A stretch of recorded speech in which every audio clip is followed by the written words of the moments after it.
got a few more things I can continue with today. I got to test fit the headlight. I can't wire it all up yet because I don't have the switch for it. I got some bark busters. Hopefully these work with the billet throttle tube I just installed. I've got some radiator hoses to go on. These are silicone, and they, as you can see, they don't have that connection that the other stock ones do. So the stock ones have this T-piece, I guess you could call it, or a Y-piece. Having this that doesn't have that T-piece, doesn't have those connections, there's a lot less chance that it could leak, a lot less failure points. And I can put the clutch cable guide back on the case now that it's painted.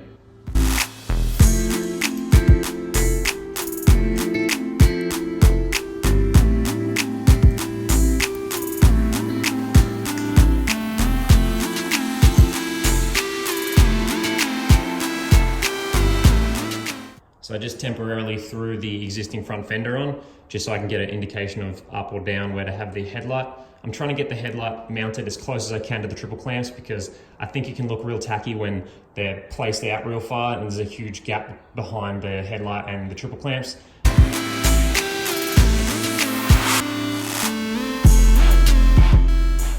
So that's the closest I can get the headlight, and I'm pretty happy with that. I'm not super happy with how high it's sitting. My restrictions obviously are that steering dampener. The back of the headlight actually starts to hit that steering dampener. So maybe I can look into alternative steering dampeners in the future, because this one isn't great anyway. It barely does anything until you're at like full lock.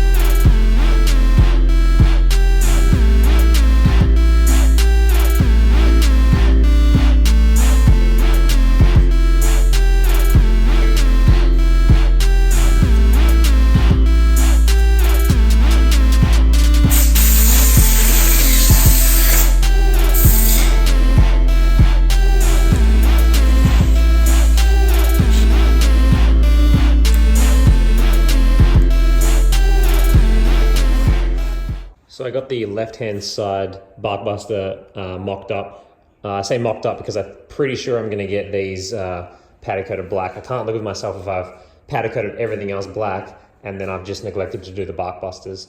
As for the right-hand side, I could not get that billet throttle tube to work with the bark buster. I tried everything. I used like little spacers and like a longer bolt. I exhausted myself trying to get this thing to work, and like right when I thought I had it correct, I mounted it up and I was pretty sure it was going to work, and it just didn't work for a number of reasons. I'm just going to drill the end out of this throttle tube to make it work with the bark busters. I've taken the bearing out. I'm just going to take a drill to it, drill this hole bigger, get it to work, because I don't want to buy a plastic throttle tube. I might as well just stick with what I got.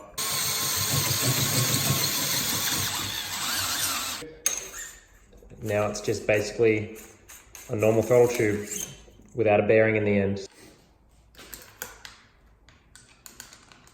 So I got a Hammerhead brake pedal and shift lever in the mail, and I'm stoked about these for a few reasons. One of them being because they're all black, the increased size of the brake pedal, which means I'll have no trouble ever trying to find that in any situation, and also the offset of the shift lever. So if you've got a bigger boot like me, I've got a size 12, then you can give yourself a bit more room from where your foot stands on the foot peg and the tip of the shift tip. And it comes with a brake snake, which I'll probably use just as a bit of extra insurance that I'm not ever gonna like snap the pedal completely off. You know, I might bend it a little bit, but at least I won't break completely off.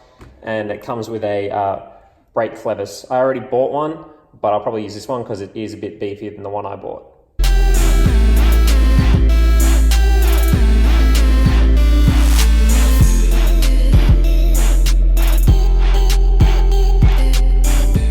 So here you can sort of see the difference. This is the new one on the left, the Hammerhead one, and this is just like the eBay one on the right. They're just brake clevises, so you probably don't really need them to be that strong, but I have two, so I may as well throw the stronger looking one on.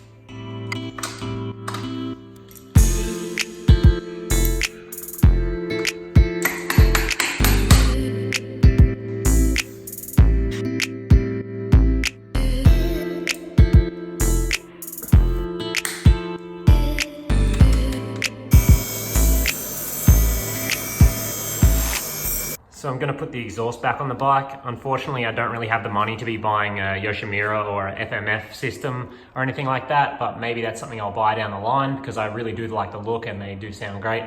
But for now, I'm just going to use the stock exhaust, which I've cleaned up both mufflers and the mid pipe and wire wheeled the header. I'm just going to have to replace the copper gasket that's in there.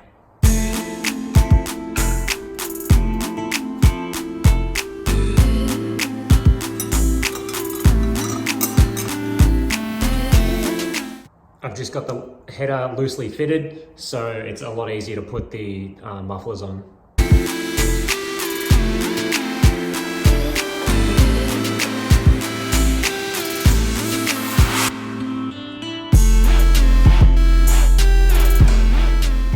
I always loved the dual exhaust in these bikes. I think it looks really good. But if I do get an exhaust, I think I'll end up getting the FMF system, which ends up only having one muffler, and you save a bit of weight doing so. Now that the exhaust is on the bike, I don't think I hate that header as much as I thought I did. I will probably grind these little mounting points for the original heat shield off. It depends if the new heat shield that I'll be getting needs these. So as you can see, I've removed the steering dampener that was stopping me getting the headlight closer to the bike and lower down. I don't really like this steering dampener anyway. Like I said, it barely does anything, so I'm going to upgrade to like a Scott stamper at a later date. As you can see, I'm able to get that headlight to sit way lower, and that's a much better position. It looks way better. The switch for the headlight and taillight came in the mail, so I'm able to start on the wiring. Because the bike doesn't have a battery, I need to find somewhere to get a 12-volt power source. So I just refer to the wiring diagram online of this bike, and I can just go to the condenser, which is in place of the battery on this bike. And obviously you've got red and green wires, which are power and earth, and then it goes to the plug, and then the power wire turns into a black wire, and that black wire goes all the way up to this plug on the head tube, and I can get a power feed from there to power the headlight and the tail light. And it shouldn't be too much of a draw on the electrical system because I'm using an LED headlight and an LED tail light. This is the plug I was talking about, so I can unclip that and find the black wire there, splice into that, and then that's my 12-volt power feed. Here's that black wire I was talking about. I get a 12-volt power from that, and I give it to the switch, and then the switch controls where it goes. The blue wires for the tail light, the yellow wires for the high beam, and the green wire is for the low beam. That's the plug obviously for the back of the headlight. I've got two frame grounds here. One's for the headlight and one's for the tail light. The wire just runs down the back of the bike. It's not finished off yet because I haven't got the tail light installed because I don't have the plastics. And that power wire is intercepted by the brake switch, which turns the brake light on and off. So that's the majority of the wiring done. I just have to wait for the rear fender so I can put the taillight on it, and then I can finish up the wiring. And I might throw some black conduit on these wires just so they don't stick out because they're red on an all black bike. I have a delivery coming in the next few days that contains the oversized tank, all the plastics, the seat cover, and a bunch of other small things that's really gonna push this build forward. If you want to stay updated on the build progress before I post it to YouTube, you can follow my Instagram right here. And if you want to stay up to date with all the videos that I put out, you can subscribe in the bottom right-hand corner just there.